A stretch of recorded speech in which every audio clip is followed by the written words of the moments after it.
the front line of security research, more formal methods and rigorous methods to improve security. Cyber-physical systems and their securities. An important area, we see a lot of cyber-physical systems that are safety critical and therefore hugely important to society. Unfortunately, many of them are not properly secured. In this talk, I will be explaining how we can use formal methods, rigorous methods to improve the security of such systems.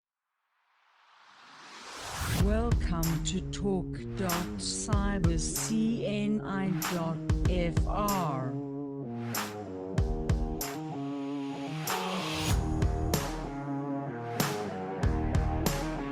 Bienvenue.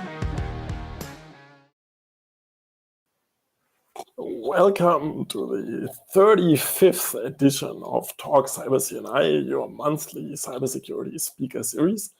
And as you know, the goal of the series is to bring cybersecurity, to bring the challenges of cybersecurity and also interesting solutions closer to you. And therefore, I'm super happy that today we have a little bit more formal topic, because this is super important, especially when it comes to security by design, to also look at formal methods for different aspects, and especially for formally verifying security properties of any system, but especially also of cyber-physical systems, because cyber-physical systems are the systems that interact with you in the physical space. So it could be a robot arm, but it could also be as simple as a fence that is closing at your parking lot. And those systems are typically controlled by software today.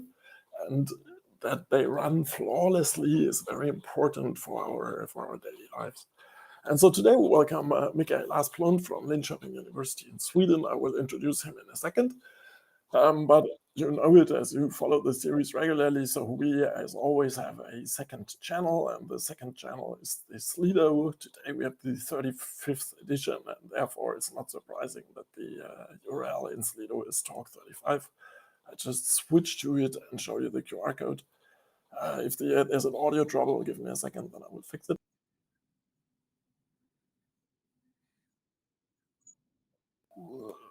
Yeah, okay, it's working perfect. So yeah, so here you see the Slido, and you also see the QR code, so you can scan it. And also, as always, it's a very good idea to join the second channel, because you can ask your questions, but you can also upvote and download questions and discuss with the other audience. And so therefore, don't hesitate to connect. Okay, with that said, I will briefly introduce Mikael. So Professor Mikael Asplund is a senior associate professor in computer science at Linköping University. He received his master's degree in computer science and engineering and the PhD degree in computer science from Linköping University in 2005 and 2011. From 2011 to 2012, he was a research fellow with Trinity College in Dublin, and he currently leads 5 research projects on cybersecurity and is responsible for 2 master programs at Linköping University. And his research, when he finds time to do it among these different responsibilities, is focused on methods for rigorous security of cyber-physical systems. And with that said, Michael, I give the floor to you, and we're looking forward to your talk. Thank you very much. Thanks for the introduction, and thank you for the opportunity to be here and to talk to you. Yeah, so I guess I don't need to say much more about who I am, but maybe I would like to, for those that are not so familiar, just show you where Linköping is. So here is Sweden, and we're located in the southern part of Sweden, and oh, sorry, that arrow was wrong. That arrow is the correct one, which shows Linköping. This is actually Lund, so that's another place. Linköping is where I'm located. Okay, so Mark Oliver already emphasized the importance of cyber-physical systems, and you see here just something from Etsy with some kind of vision of future society with smart cities, and there's a lot of things that can be foreseen to arrive, and some of them is already there. High-speed communication, network slicing, and voice communication, augmented reality, e-health. All these are already reality, and some of them, are maybe struggling a bit, like self-driving cars and so on. But all industry automation and all these other things, they are definitely already here, right? And all of these things, when we connect society, becomes so important to us. And if we talk about e-health, for example, if it fails, then people actually die. So these are serious things. And what we really don't want to happen to any of those systems that we rely on in society is something like these things, like the NotPetya ransomware, or which was actually not a ransomware, but actually just trying to destroy as many computers as they could, especially the Ukraine ones. And this happens over and over again. We see it happening in regular, our home computers, in office equipment. We see it happening in hospitals and also in critical infrastructure today. So we should try to say if we can find ways to avoid these things from happening. And is it avoidable? I'm a bit careful. Maybe we can avoid it, and especially in some cases, there are methods that we can use to avoid these. Of course, we should work with regular cyber hygiene methods, like educating users, having good policies for passwords and authentication and authorization, backups, and all these sort of cyber hygiene solutions. They are really important, and we should be working with them. But what I'd like to talk to you about today is formal verification, which is sort of orthogonal to all these other solutions. And it's as Mikael was saying, this is targeting the design of these systems. What can we do already early on in the design phase of product development to see if we can avoid creating situations where bad things are allowed to happen. So what do we mean by formal verification? I don't know, some of you maybe are already experts in this area. In that case, maybe you already know all these things, but in case there are some people that are not so familiar with this area, just to give a brief idea of what it means. So first of all, we need to start with some kind of specification of a system. And it's quite important actually to have good specifications. In many cases today, we start building something like just prototyping, showing like, look, this can be done. And then we iteratively build more and more complexity out of this system, which is fine in many cases. But when things are safety critical and critical for society, we need to be able to provide good enough specification of what a system is supposed to do and not supposed to do.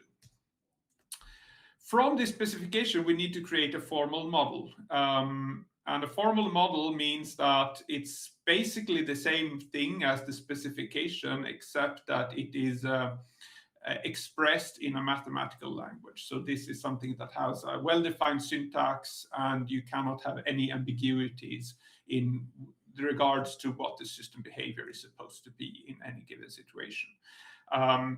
This is definitely not a trivial transformation to go from a high-level specification into a formal model of any system, but it is in many cases worthwhile to do. And actually just this process in itself can in many cases allow system designers to find weaknesses in their own design, because just making it unambiguous helps them to find logical flaws in the system design. Then when we talk about security, it could also be other correctness properties, but talking about security for this particular system, we then need to provide some kind of security properties that we want the system to fulfill. This could, for example, be properties like confidentiality. We have certain pieces of information that should not be disclosed to unauthorized users. It could also be authenticity properties, as in only authorized users are allowed to access certain pieces of services or data and so on. So these are the kind of properties. They need to be defined again in a formal language, usually some kind of first order logic. And then these things are fed into a verification engine.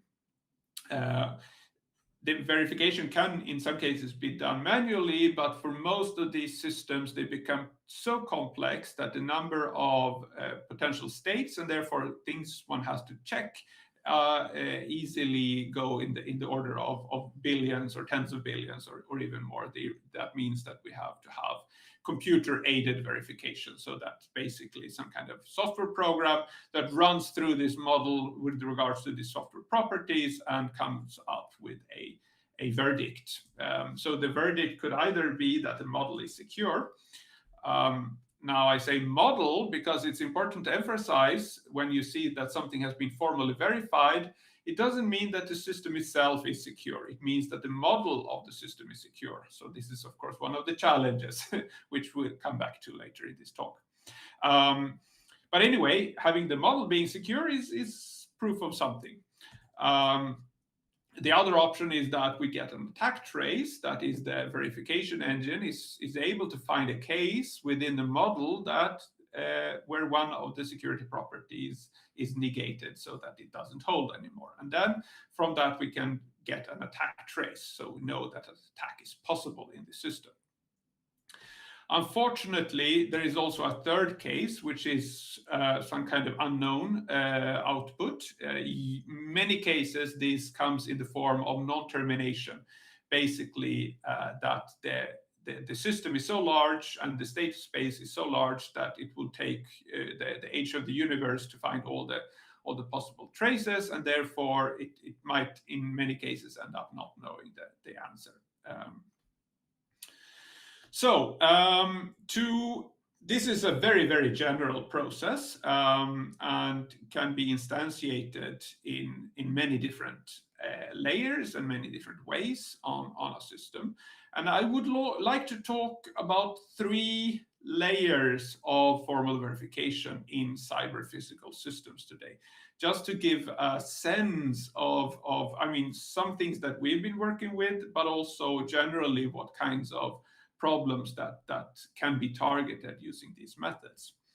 And to put that in context, some of these things that we have been doing and others have been doing can be instantiated in this example use case, which is truck platooning. Okay, so this picture is actually from a European project called the Ensemble project. It's now finished, but it was actually about providing interoperability between truck manufacturers to allow vehicle platooning. So the platooning idea is essentially that the vehicles drive with a closer headway distance, so the distance to the vehicle in front of them. And this allows reduced energy consumption for the travel, either if you do it by fuel or battery-driven vehicles, doesn't matter, you reduce the energy consumption. So this is a good thing. Of course, then in order to reduce this headway, because humans we have the reaction speed we have, right? The usual 3-second or whatever headway distance that is recommended is based on humans' reaction capabilities, which is not the fastest out there.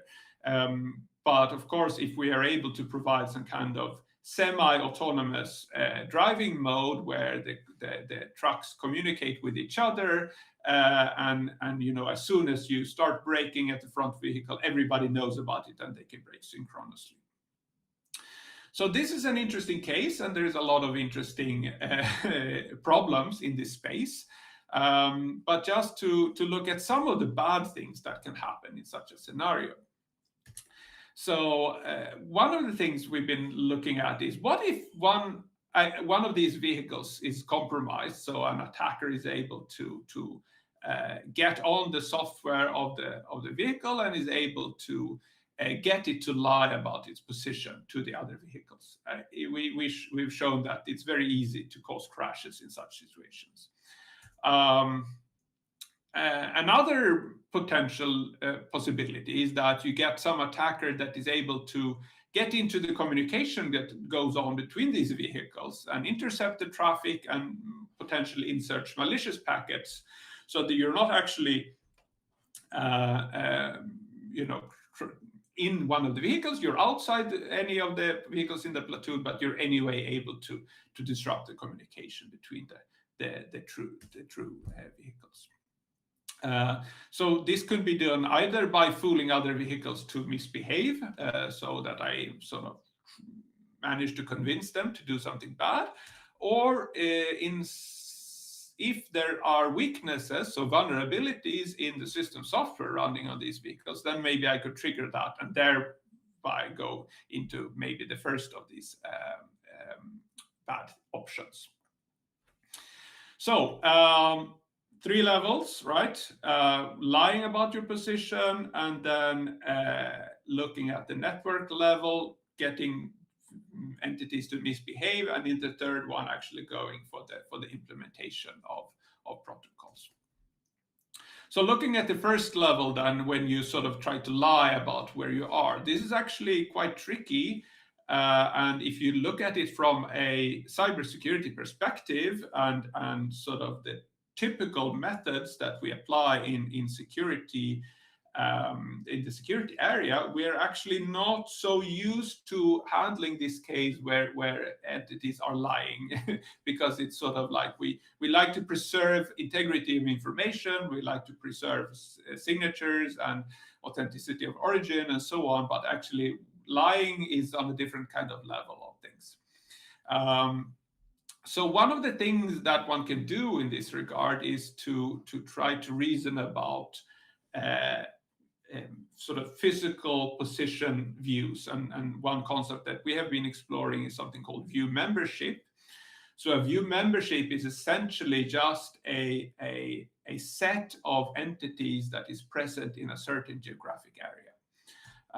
So just to give a very, very high level idea of these things, you can have a set of finite locations to simplify the problem somewhat, a set of nodes that can exist in these locations, and then a binary relation. So this is a mathematical construct that tells which different locations are able to communicate with each other. And then from those L and S, the set of locations and the communication capabilities, you can get a sort of graph of communication capabilities. A view in this case is a set of vehicles that is located in some set of locations. To put some properties on these kind of views, we can say that a view is complete if it contains all the vehicles in a given area. So, okay, there was a lot of letters, L, N, S, G, and so on, but just the reason I'm saying this is that I want to tell you there is some bad news, okay?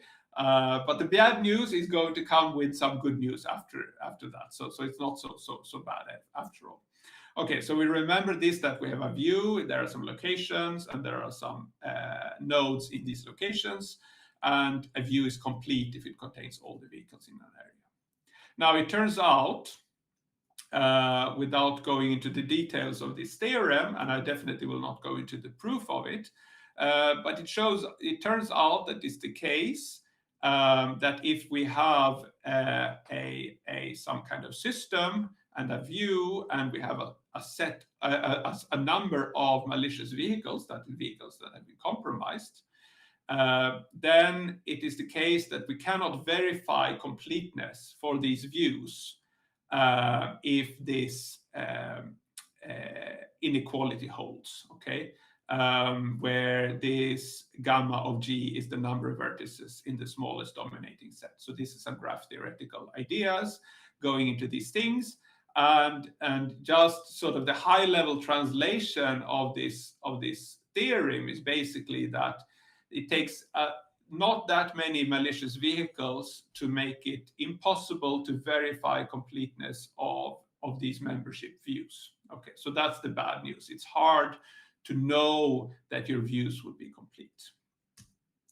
Now comes the good news. So the good news is, by having this knowledge of what makes views complete and under what circumstances that we cannot verify completeness of views, what we can do is actually we can put all this information into a model. Okay, so we can have our system with vehicles, and we have a sensor to these things, and then we have this protocol view.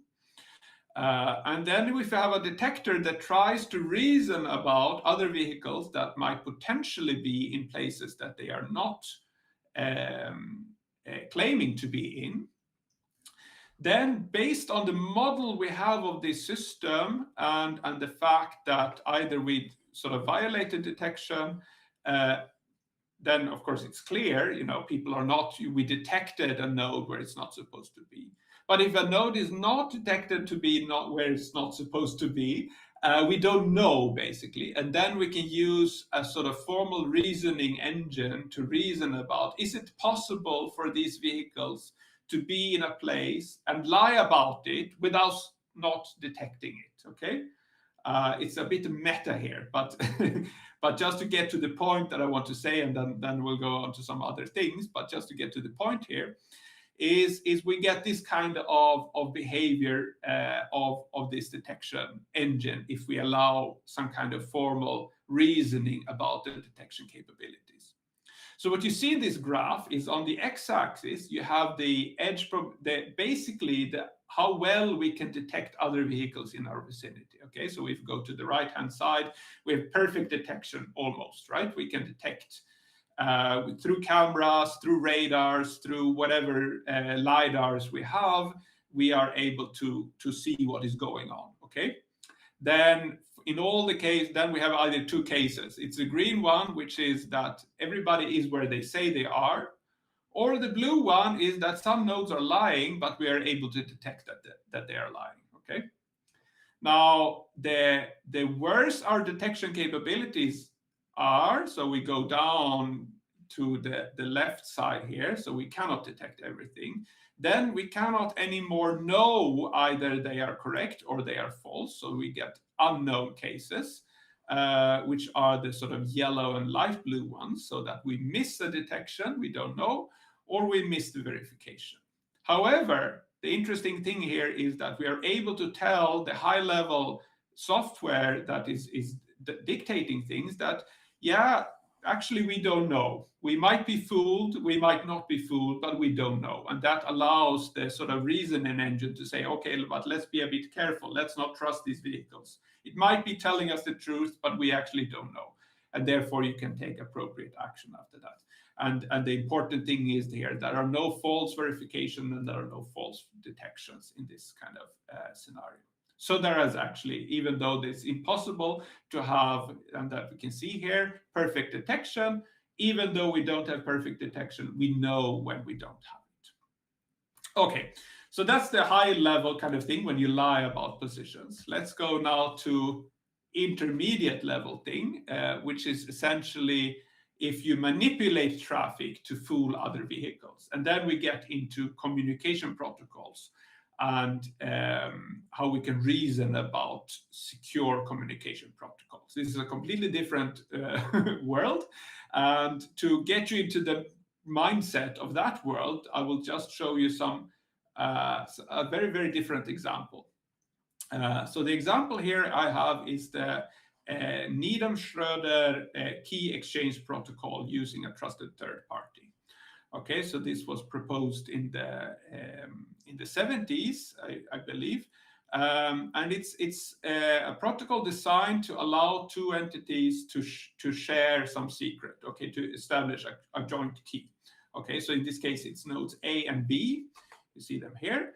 And they can get information about each other through a trusted server, okay, S in this case. So S is assumed to be honest in this case, and actually both A and B are also assumed to be honest. But the question is if there can be any attacks against this. Okay, so just let me first show you how the protocol works. In this case, A sends to S a request that it wants to communicate with B. S responds to A with a signed message with the public key of B and B's identity. Okay, so now A knows that's the public key of B. A then sends a message directly to B with B's identity as well as a nonce, okay, so a random number that is unique for every session. This is all signed with the public key of B. Okay, now B double checks with the server that this is a legitimate request from A and gets back the public key from the server of A. Now, B sends back a response to A with the nonce that A sent, together with its own nonce, and this is all signed with the public key of A. And finally, then A responds to B with its nonce that B sent to A. And through these, then they have shared the nonces and they can have a joint secret and they can communicate securely by creating a symmetric key based on these nonces. Okay, so this was the Niederschroeder server-based protocol. It was proposed in the 70s, and then it was believed to be secure for around 20 years until 94 when Gavin Lowe discovered there was a flaw in this protocol. And it's not so easy to detect. And you know, most people have to think quite a long time, so I will not give you that much time to think. But what is missing actually here is that when B responds to A, it does not provide its own identity. So that means it's possible for another parallel session to go on between another A and B, where B can pretend to be an A, so the initiator in the communication, and start a communication with another third party, and then actually use those nonces. So we have a misbinding attack essentially.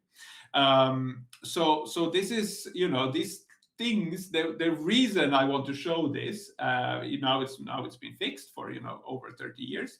But the reason I want to show this is that these kind of problems are tricky for humans to discover. Okay, so again, it's usually nice to have machine-based checks of how these protocols are secure. So to verify protocol security, there are two main models out there. One is called the computational model. And the computational model is where you model all the communications as bit strings. So you actually, all the zeros and ones in the messages are actually modeled, and the adversary is modeled as a probabilistic Turing machine. And then you check whether it can break the crypto in this communication in sort of reasonable time, polynomial time.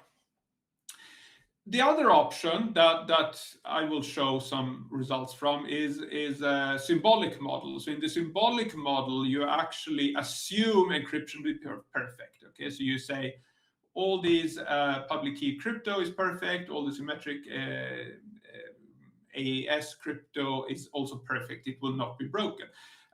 This doesn't mean that it is perfect. It just means that that's another problem, right? And we can sort of divide and conquer on which level to attack the problem.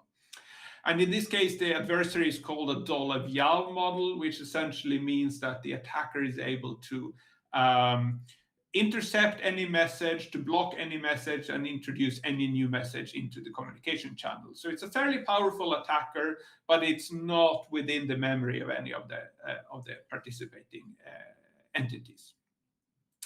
Still, in this case, as the previous Niederschroeder protocol, could be compromised using the Dolev-Yao model. So there are two main tools to show properties in these systems. It's Proverif and Tamarin, and we've used Tamarin in several cases, which basically models in which you model all these systems as a label transition system.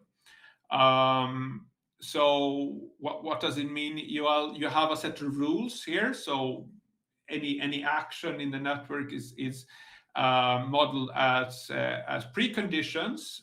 So things that you assume that you have received from the network.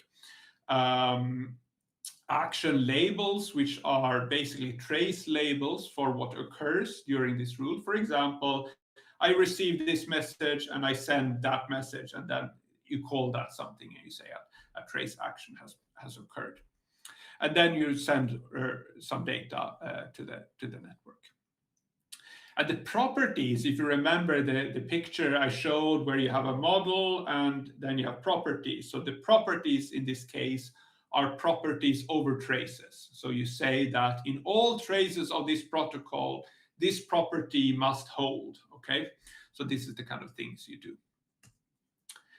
Verification then, using such tools, is basically you start by negating the security property. So if it is confidentiality, you say confidentiality property would be in all traces, the information about this secret key is not revealed to the attacker. Okay, and then you negate this property. You say, well, in some trace, there was a case where this property was shared with the attacker.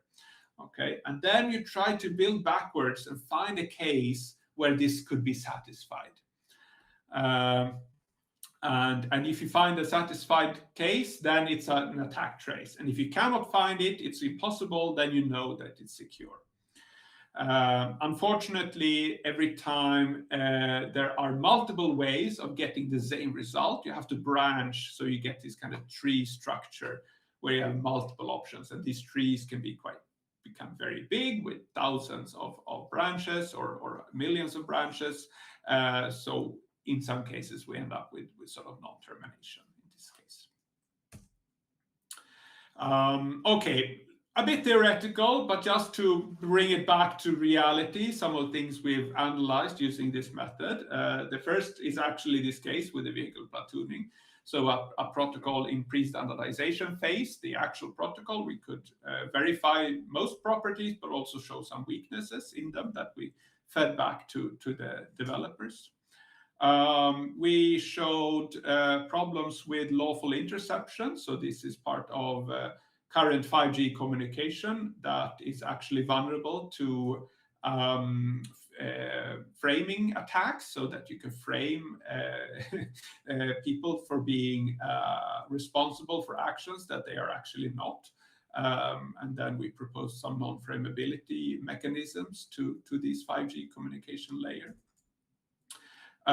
Recently, we published, or we got this in RS, upcoming RS conference, where we looked at remote attestation, where you basically attest the state of a remote node. And we could actually show that some of these commercial state-of-the-art protocols has weaknesses in this regard. That we can show using this methodology, and also proposed fixes for that. Finally, we are now looking at sanitizable signatures, which is basically modifiable signatures, so which is interesting from the case of privacy preserving methods. So if you have information and you want to anonymize information but still keep signatures of the origin, then you can use these sanitizable signatures, and we've managed to model that in this framework as well and show some properties there. Right, okay, so final, that was middle layer. We started with sort of high level, lying about things, then went to the protocol level. Now, the final lowest level that we have some initial work with, but we haven't gone that deep, is manipulating traffic to trigger software vulnerability. So what about the protocol implementation? Remember, I said that this verification process was mostly about the model, but the question is, what can we do with implementation? So the problems with implementation verification, actually the source code or the binaries that we produce, is that the state space is much larger than we have for. Already we have problems with state space for the models, but if we look at the real actual programs, the state space is much larger. And then there are so many other things that get involved with these programs. There are libraries and system calls. And system calls, they get the whole kernel thing involved in doing things. And then now we know with modern CPU architectures that we have all these architectural states of microarchitectural states of the CPU that we have to care about. So it gets messy.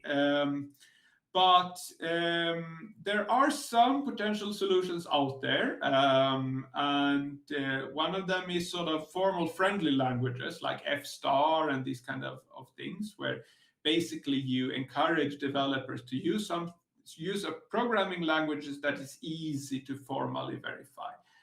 Unfortunately, these programs are still not getting so much uptake,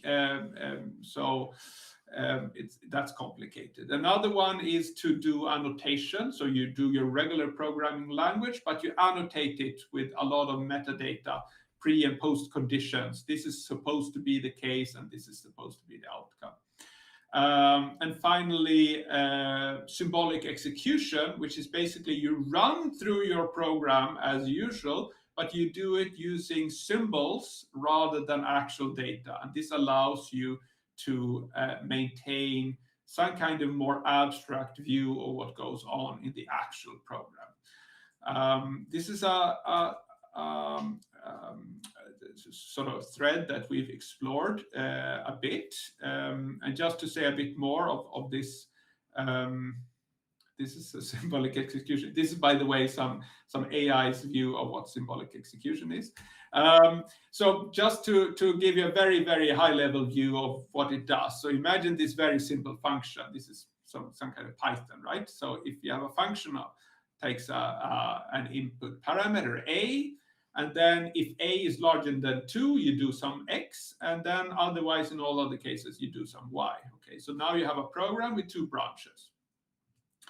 And symbolic execution basically associates every branch in the program with some constraint. In this case, we have constraint on the variable a. So if you go for the x branch, then we know a is larger than 2. And if we go for the y branch, we know that a is less than or equal to 2.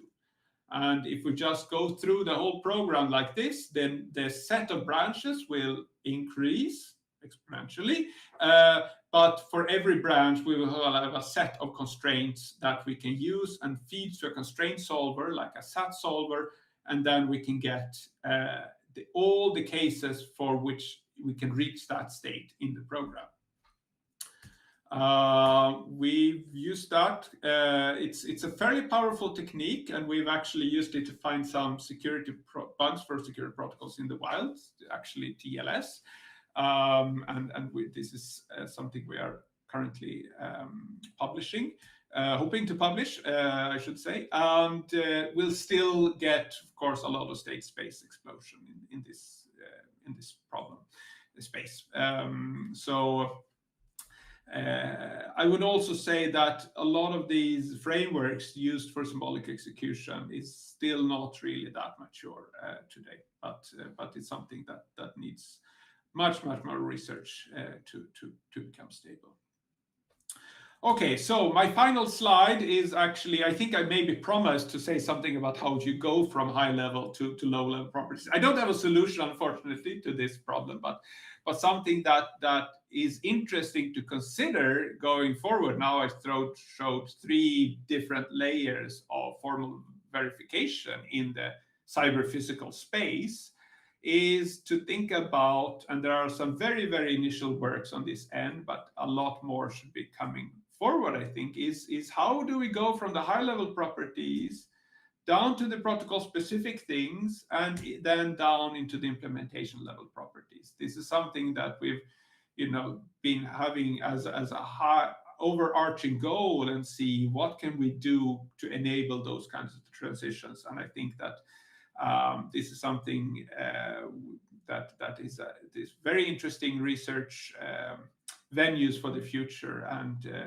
I'm looking for PhD students at the moment. So if you're interested in that, please contact me as well. So these are things we're interested to pursue. I think that was my last slide, so I will leave it there, and maybe there are some questions.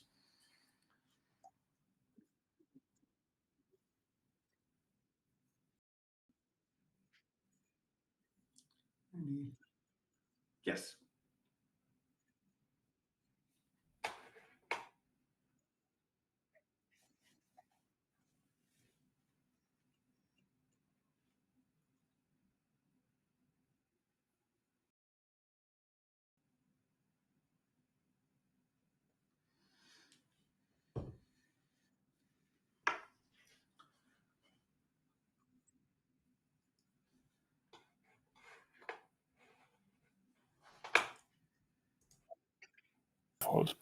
So, okay. Second. Okay, perfect. So,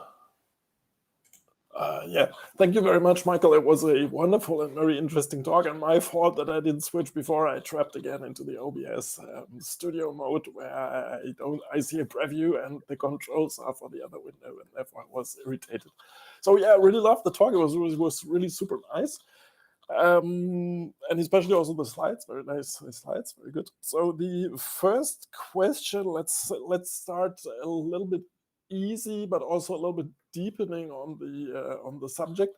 So could you elaborate a little bit more what the actual concrete activity is when you want to do formal verification, for instance, at the platooning case? So what are you doing? So now you have a code that is doing something, and what are the practical next steps? And the question goes into the direction, when I'm interested now in this formal verification, which are the skills that I should learn during my studies in order to being able to perform this activity? Yeah, thanks for that. It's a very good question. I guess it's one of the challenges in this space overall is that the kind of sort of competences differ somewhat from regular programming capabilities, even though there are similarities. But so concretely, a lot of the things, for example, if we go to the let's see if I know it doesn't go here. Let me show this. Yeah. All of the thing goes on in this transition from specification to formal model. So, for example, what we did with the platooning scenario, we actually looked at and some of the other cases as well, and then basically it's about going through standard documents. So you have to read, and there are hundreds of pages of standardization documents, and trying to get a sense of what is actually meant and what is mandatory, what is optional, and there is interpretation going on. Reading, maybe it doesn't say something, but it is implicit that you assume that it's supposed to work in a certain way. So these are informal documents, and I think that as a side note now, okay, but I would say as a side note, I think we would gain much from providing better and more formalized specifications, because that would reduce ambiguities in the way that these interpretations happen, because a lot of errors also happen when you go from specification to implementation, and having better specifications would actually help. But then once you have a model and your properties, so you write models in this language. You first have to learn this sort of formal language, and I think that skill sets. It's like mathematical thinking kind of things. You need to have good mathematics background essentially, and then it's an iterative process, basically by running the tool on a model, seeing what you get, realizing, oh, there's a problem, you need to fix it, and so on. So it's not a magic process, but it's actually something that you sort of build up your model as you go along. But it is a challenge because many of the companies that have tried this process, I mean, the formal verification has it's reasonably new in the security sector. It has existed for a longer time in safety critical systems, and I would say that the avionics industry is maybe the ones that are well, maybe not avionics and sort of railway systems are the ones that are maybe come the furthest in this case. And in France, I think there are many companies that have actually managed to provide this. But the challenge they've seen is they cannot just give these kind of tools and ways of working to regular developers, because they will say, this is not like JavaScript or C or Java or Python that I so love. This is so different mindset. And yeah, it is a challenge how to get to that. Yeah. Long answer, I don't know, it was to the point, but yeah. No, good, very good answer. So well, when you were talking, what came to my mind is a related question, which is, I tell you the two directions, then you can think about if you want to go to both immediately. So first thing I was thinking of is digital twins, because in the end, the model could also be seen as a digital twin.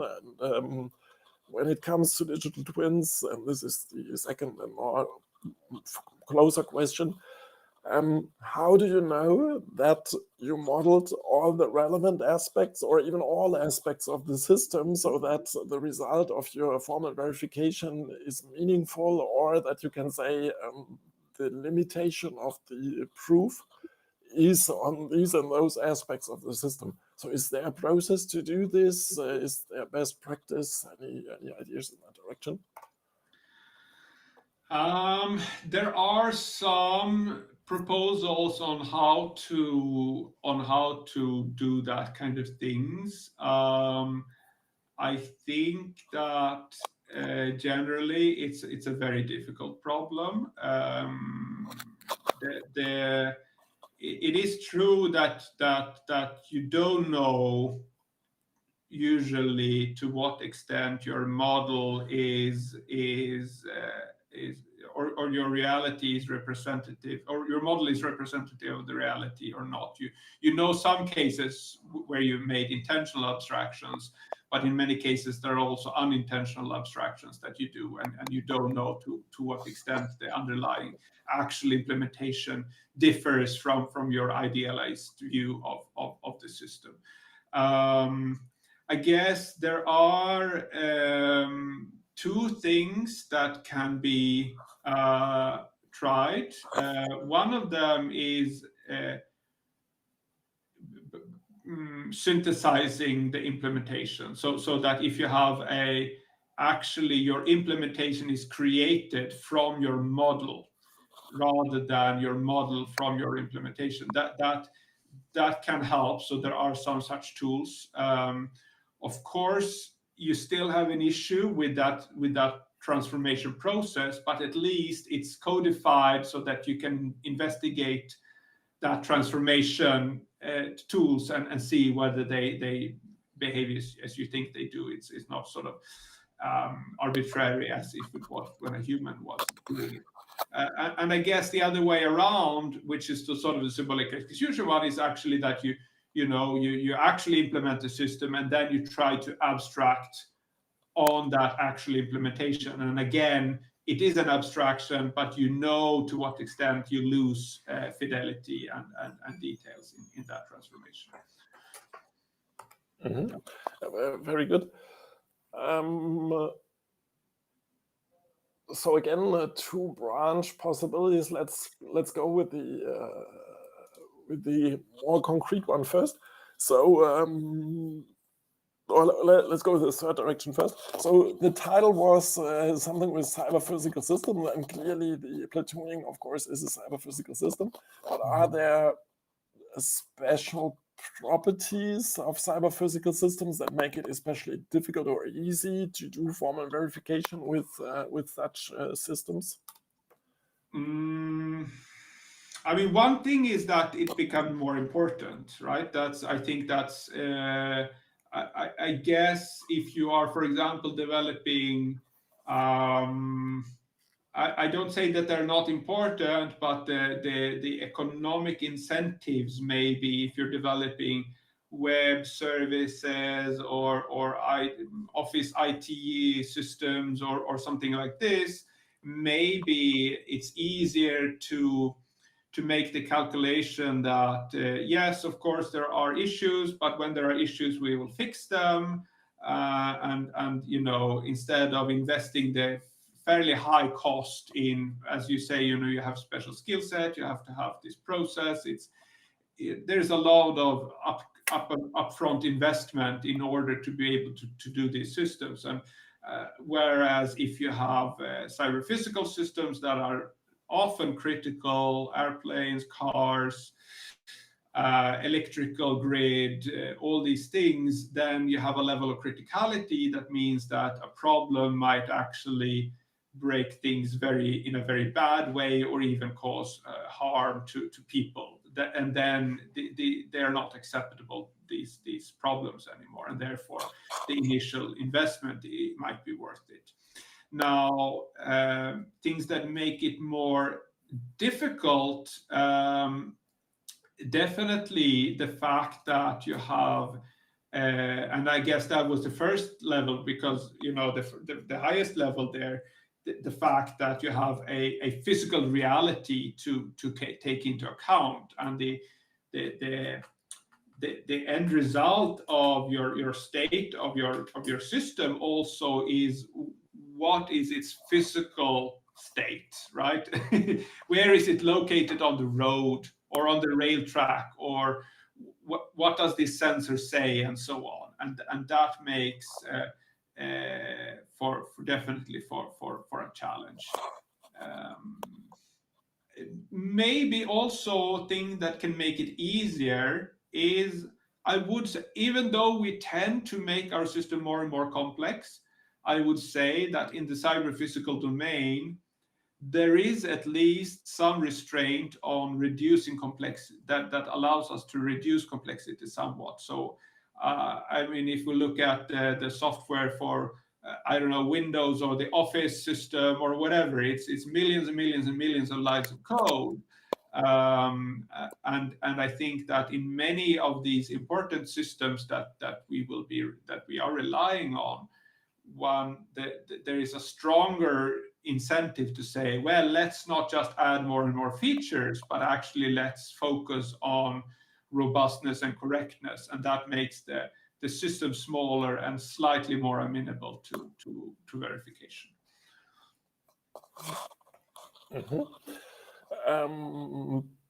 With your answer, and for me immediately comes the point that a cyber physical system is also very challenging for formal verification, especially when it comes to the outcome of system operations, when you have compositions of different system components, especially because you have the physical reality and you also have humans.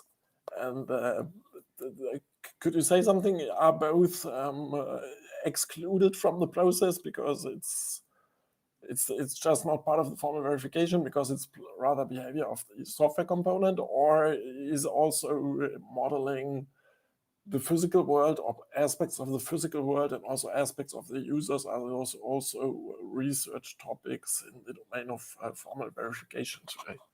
Very good.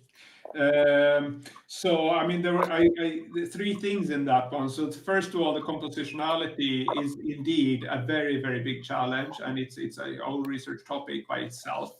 And I think that's, that touches on the last thing I was saying, in some sense, that if we are to provide some kind of whole chain reasoning, going from high to low level properties, we need compositionality. We need the ability to analyze, divide and conquer, analyze systems by themselves, and then take the property we get from that and know that it will hold, and therefore we can reason about the higher level properties.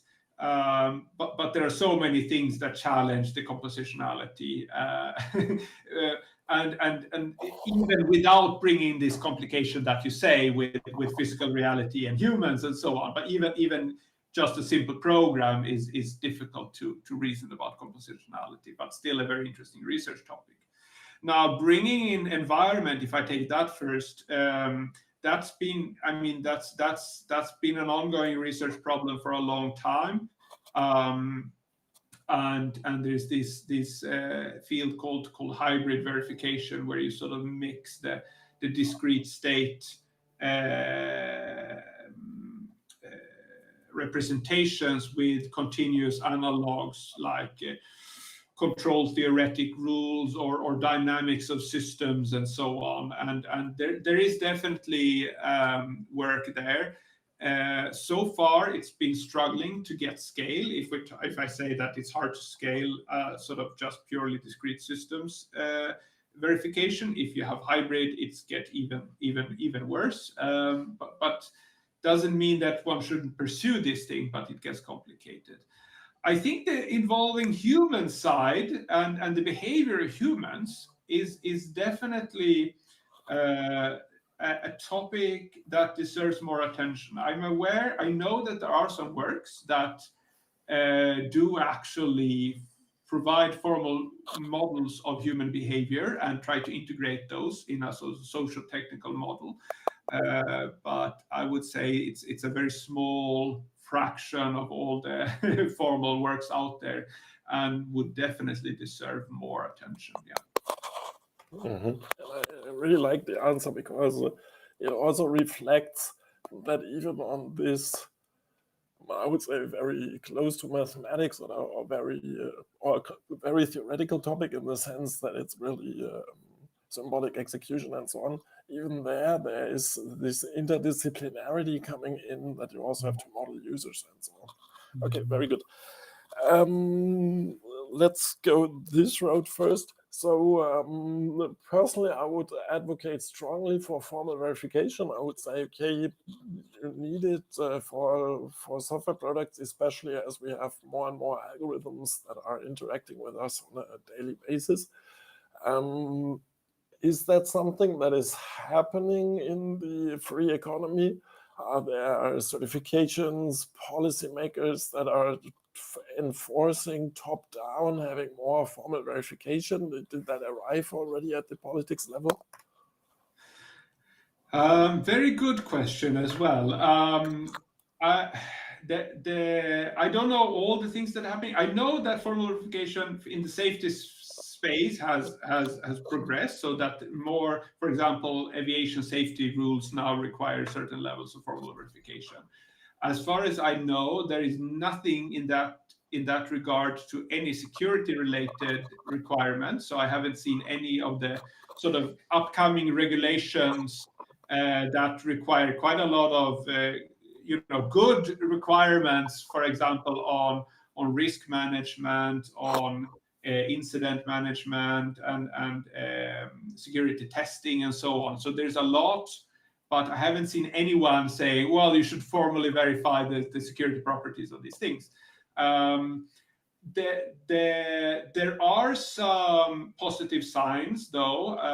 One of them, I guess, is that I think the community that works with high assurance systems, higher security systems, are very interested, because they realize that if we are to make progress here, we really need rigorous methods. And there's been a lot of happy hacking kind of attitude, and it doesn't seem to work in the long run. So we need more robust methods. So there is a realization, and I think that TLS 1.3 was actually heavily influenced by a lot of formal verification that was done and actually analysis showing weaknesses as well on earlier TLS versions, and those things were incorporated in the latest TLS version, so that we have actually benefited from this kind of work as a society. And finally, I would say I was when I was at some of this formal verification conference. Was it last year or the year before? I was actually surprised, positively surprised by seeing some of the major US tech companies being very, very interested and recruiting from those kind of venues, and apparently building up a lot of competence in this area. And I think especially in the cloud space, where they see that the cost of a breach in their cloud infrastructure would be so devastating to them that they really, really need robust systems that underpin their because the economy of scale, makes it suddenly, a free market thing, because they provide the infrastructure now to large. We're soon in a situation where just a handful of companies provide all the IT infrastructure for the whole world, basically. And then suddenly, if one of them would break completely, it would be so devastating that maybe it's worse for them, the investment of actually making sure that their infrastructure is really, really top-notch secure. Okay, very, very good. So I currently had a meeting where we are also discussing on sovereignty of countries and infrastructures, and especially with these cloud providers, it's a big issue, because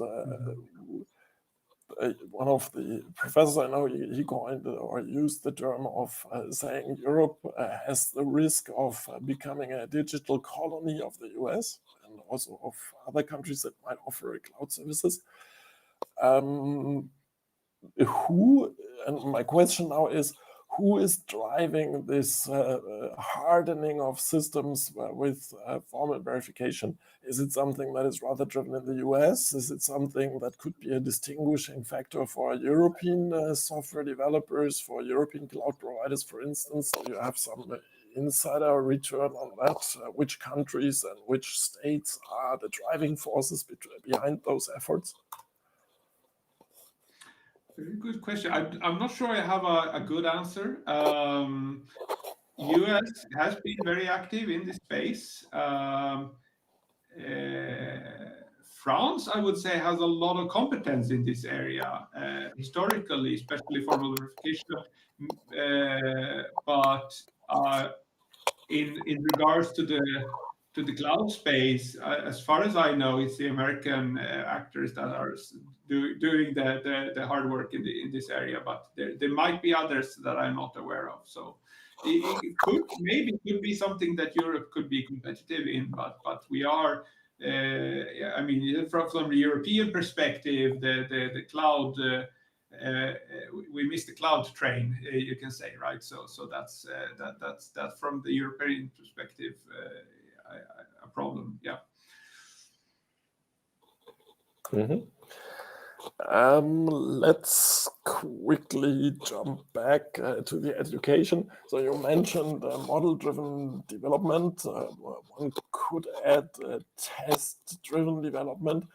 Are those skills that are enough taught in the curriculum? I mean, you can especially talk about your own university, because when I think back of my own studies, so something like testing or also model-driven development was not yet en vogue, and so I didn't learn much about it. So our current cohorts of students at Linköping University being positively forced to consider this topic and get familiarized with it? I wish I could say yes, but I guess that our students are like most others out there, and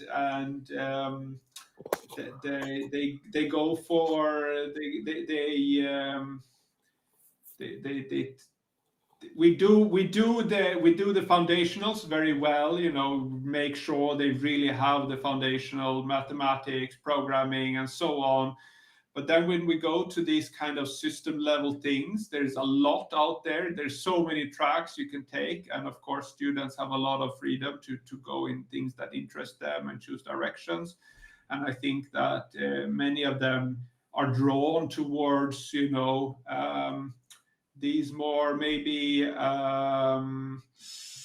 what to call them, sexy applications or things that are appealing. It's web and it's cloud things, AI now, everything is machine learning, and these are things that are cool and nice to develop quick things, and this way of thinking about software engineering, computer engineering as a more traditional kind of engineering attitude, that we are supposed to do things that are robust, that should stay robust for a long time, and that we can really trust. And if you build a road, you don't just or build a bridge, you cannot just build something that looks cool. It's really critical that it's also can handle the load of everything, winds and cars and everything. So I think we have jointly a path to walk there, and I don't think, unfortunately, Linköping University is better than others in this regard. So we should fix that. But I'm honestly, I'm not so sure how, because students work on a free market, and they don't just, once they're in a university, choose courses and so on, but they also choose universities according to the offering we make, and we also, everybody needs to provide these things that students wants to study. So it's a challenge, I think. I agree. At the same time, it could be also one of the outcomes of our talk to say, like, okay, universities should engage to really implement this more and also push it in the curriculum. No, I agree. Yeah, I lost your camera now. Sorry for that, but it's in the streams at least working. Yeah. Okay. So because I mean, my personal 5 cents would be, yes, it's unlikely that students will suddenly choose a course on formal verification, especially in the bachelor. At the same time, if we forcefully include it, like I would in any case also want to force students to learn about cybersecurity techniques, of which this is one. That could, for instance, be in a software engineering class or something like that as one of the basic modules in that course. So that could, I think that would be the way to go. Okay. Another super interesting topic, again, coming from this model-driven development, which is like you have patterns and you apply these patterns in order to solve problems.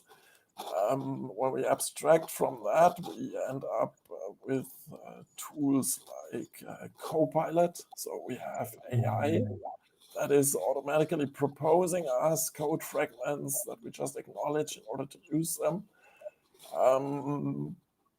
Is that rather good or bad? And which opportunities come for formal verification from these novel approaches of coding that are quite different from how it was happening before?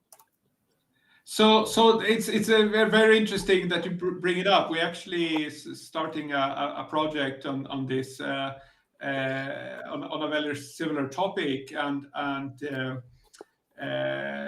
to see, because I guess the positive, so these machine learning Copilot solutions, they are fantastic in many ways, but then they fail spectacularly sometimes, and things are just not thoroughly checked, and that's, I guess, what they are weak at, is to make sure that things are really logically connected and so on. And one of the things that we are interested in exploring is actually combining those two techniques. If you say that you have one engine here which is very creative and can create a lot of potential solutions. Well, creative in a sense that it still uses old data, but still it can create a lot of new solutions.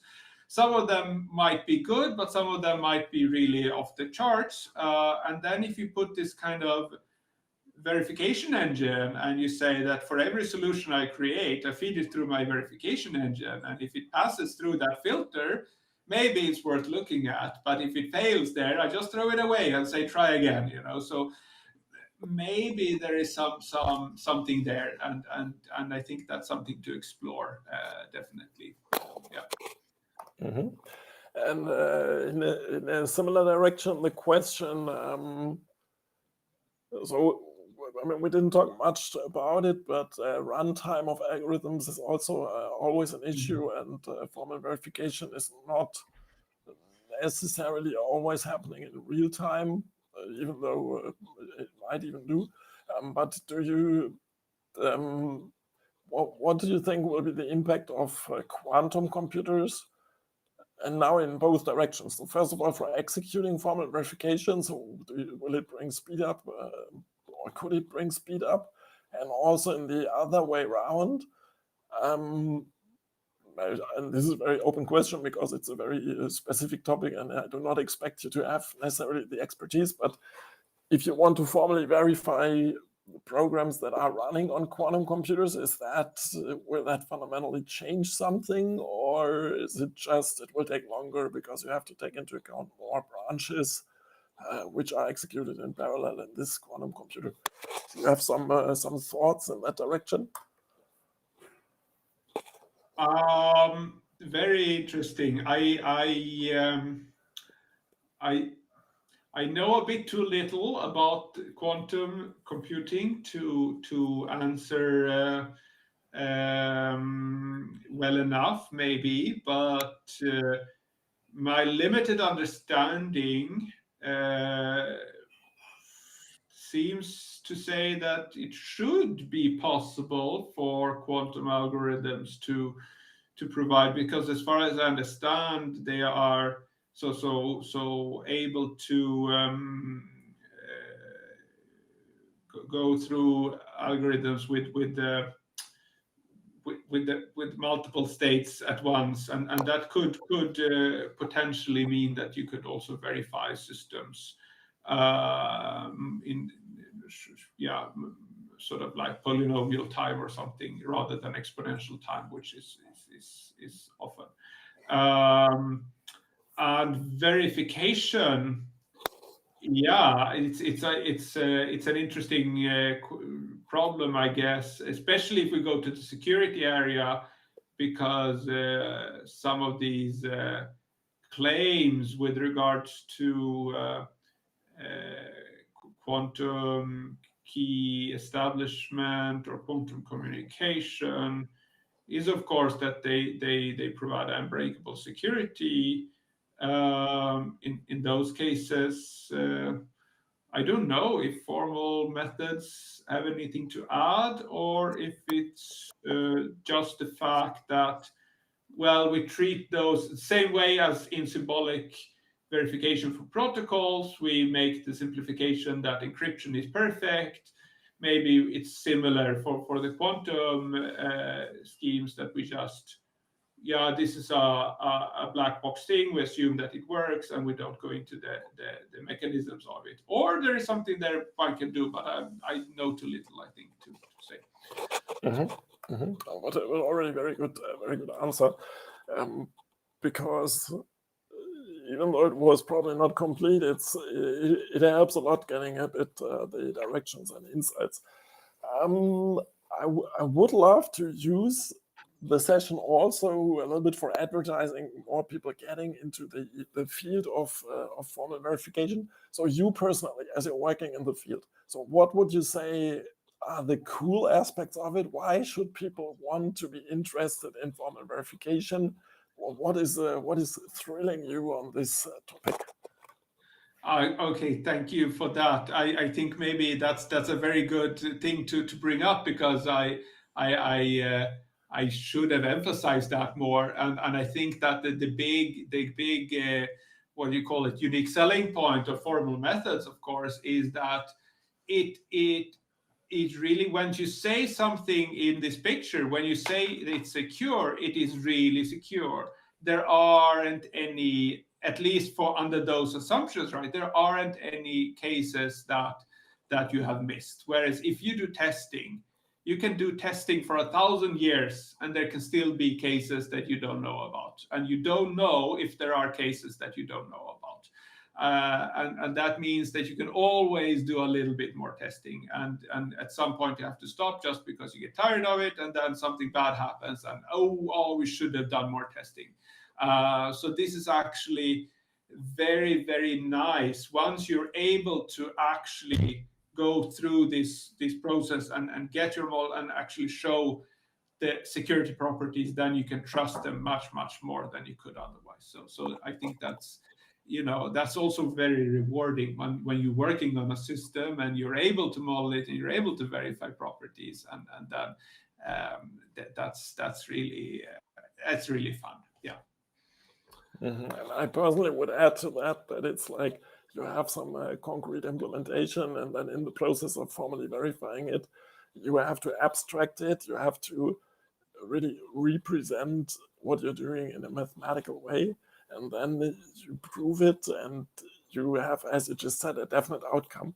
And so it's the purest, or I would say purest, even though it's also the most formalized, but it's also the purest way of dealing with the problem. Because if you were able to really formalize the problem and then prove it, you really went through the problem. And it's not you just threw an algorithm and then it did something, and then it's 30% of cases that you looked at it worked, and therefore you think it will work.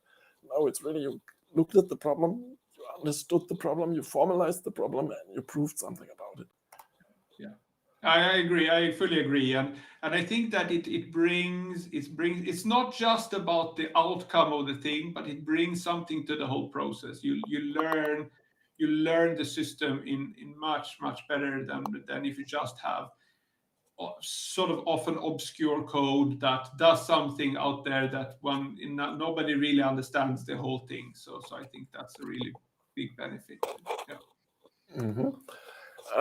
When we come to formal verification, what would you say are at the moment the grand challenges? So which are the problems that researchers look at? So what are the improvement steps that people are currently investigating? Where do they want to optimize the process? Which are the variables that are being looked at for optimization of formal verification?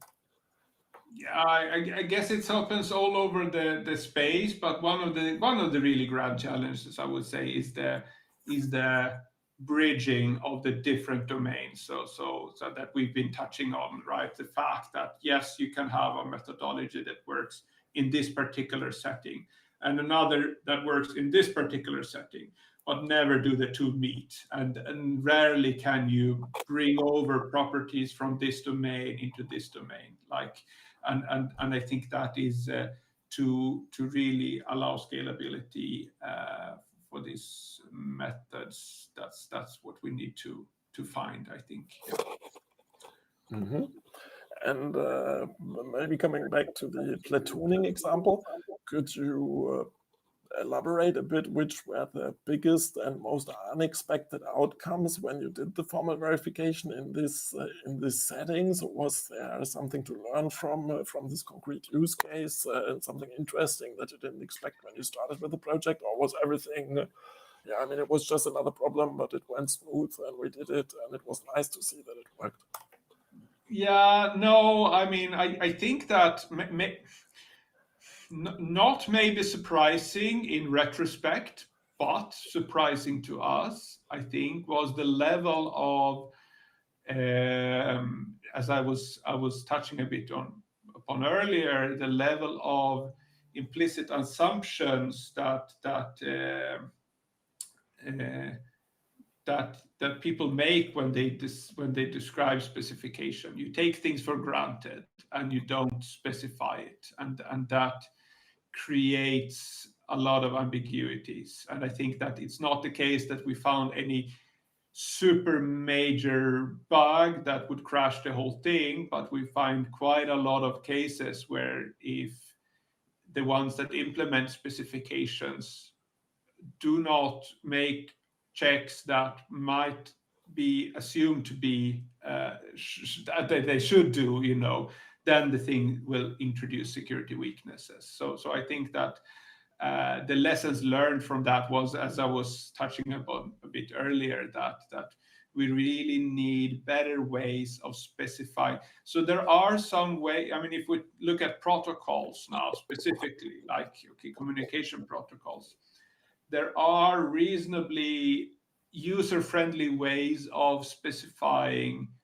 message structure. So how should messages look in a protocol? Whereas protocol behavior, what are you supposed to do when you receive a certain piece of information?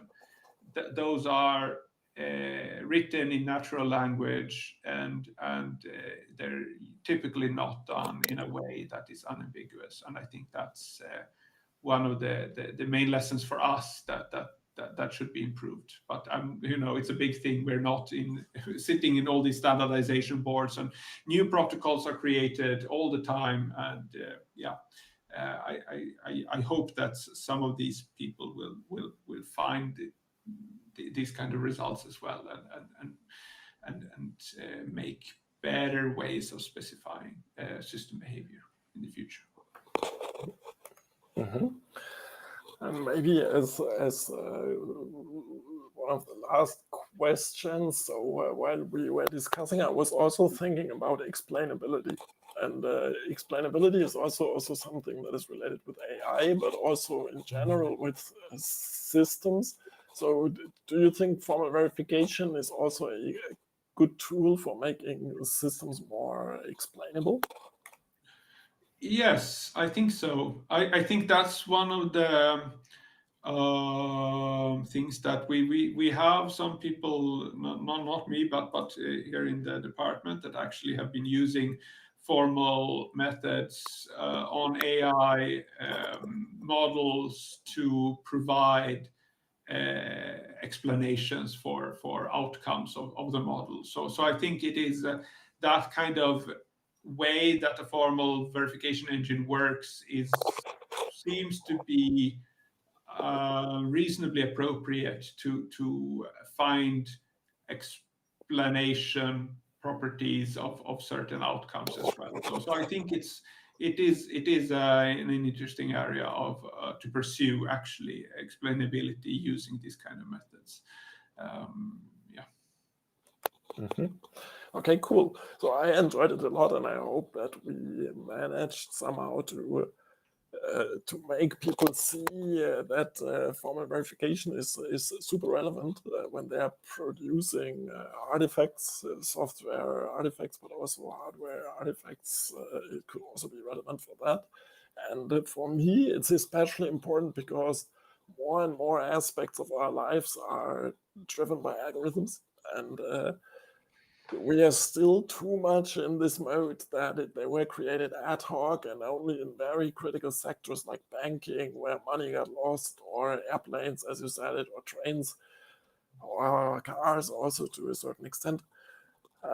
People were taking care of it, but especially as we have more and more mashups of functionality and so on, it's really super important that the bricks, the building blocks, are actually providing what they promise to provide. And do you want to have a last statement from your side? No, I fully agree. I think that's you said it very well. Yes. Yeah.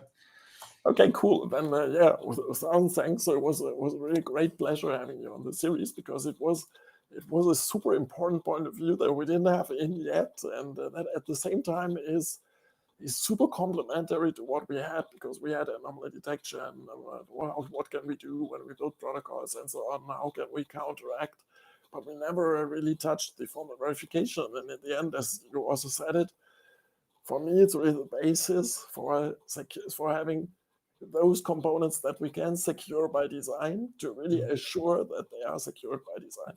And therefore, thanks a lot for the building block. Thanks for having me. It was a pleasure. Cool. And so the next edition will be on the 26th of July. And the speaker and the topic are not known yet, but it will happen. So stay tuned on the website, subscribe to the channel, and subscribe to the news on the website. And we are looking forward to seeing as many of you as possible in the next edition. Don't hesitate to share the video. Don't hesitate to tell your friends to join for the next edition. And as always, stay safe and curious, and see you in 4 weeks. The front line of security research, more formal methods and rigorous methods to improve security. Cyber physical systems and their securities. An important area, we see a lot of cyber physical systems that are safety critical and therefore hugely important to society. Unfortunately, many of them are not properly secured. In this talk, I will be explaining how we can use formal methods, rigorous methods to improve the security of such systems. Cher CyberCNI, pôle d'excellence Région Bretagne.